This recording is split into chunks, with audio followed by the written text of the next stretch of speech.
Thank you for being so honest and thank you for sharing. All right, ladies, so widen your net. You never might you never know what you might get. Two yays, boom, two yays. All right, so let's get back. Now, I also have a question about your parents. They were Afro-Cuban immigrants, your beautiful mom and dad. I know you've since lost your dad, but I can't imagine that in the 60s they're excited about you being a model. What were their feelings towards your chosen career? Because Caribbean parents are typically one track minded. They're like, we brought you to this country, go to school and be a nurse, doctor, lawyer, architect, like something big. And mostly they don't believe modeling and any of the arts matters. And so, what were their sentiments before you said, Mom and Daddy, I'm going to Paris to model? Or I don't know, marry this man, this white guy. What were their sentiments around what you were doing with your life? I think, I kind of gave them a little bit of a triage into my interest because I was a dancer first, and so Oh, they knew I was a creative. They didn't like the idea about that either. And so I really had to fight to get they were fine with the dance training, but to make it a profession was out of the question for them. right. So I was very rebellious and I went after my dancing career. I took my classes even though they said no. I was grounded all the time. Oh Um, my gosh. so, but that was really what I believe God made me to be. So Right. that was a gift which still serves me to this day. Hmm. Later, my mother was the one that introduced me to modeling. I guess she gave up with the plights of trying to change my mind. Couldn't ground you forever. She tried. I went to the High School of Performing Arts in downtown New York, danced my heart all through that season of my Mm, life. And then she was the one that bought my first portfolio for me.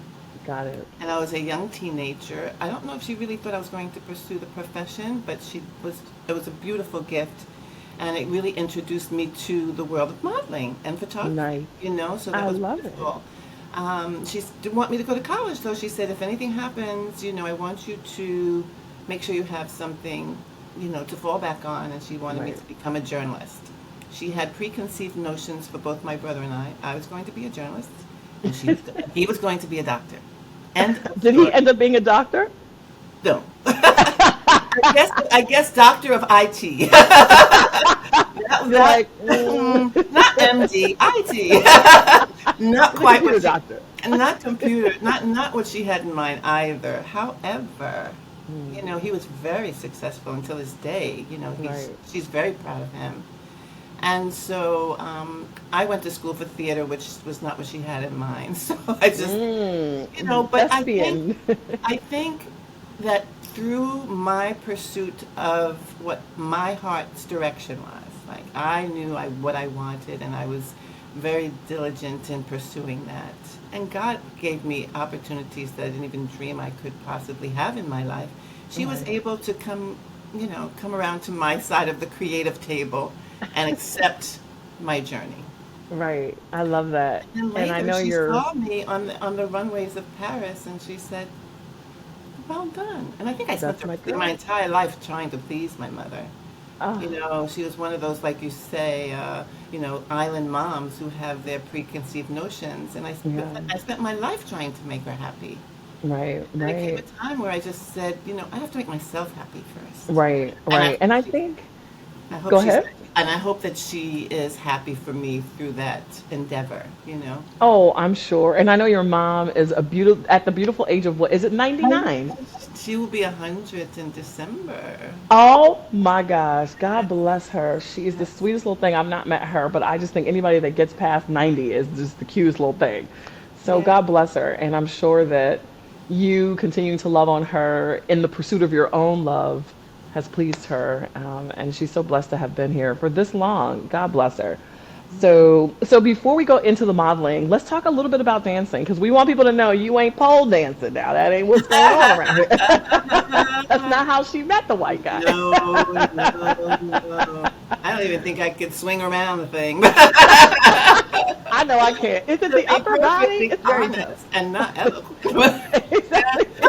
I've actually tried pole dancing because it's a great exercise, but I just could not get it together. I don't know if it's my arms aren't strong enough.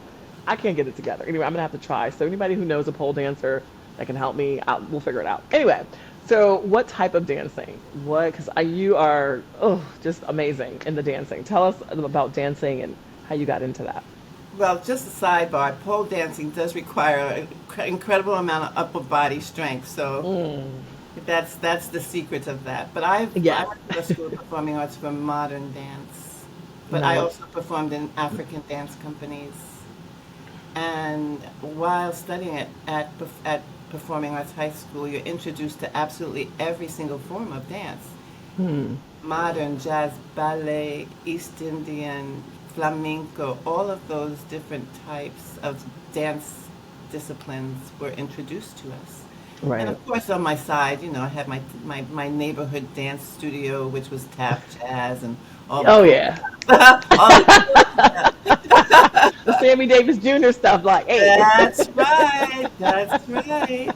So I was very well equipped within the scope of what the dance world had to offer. Gotcha. So and so I kind of pursued that, but then at that time it wasn't lucrative. Yeah.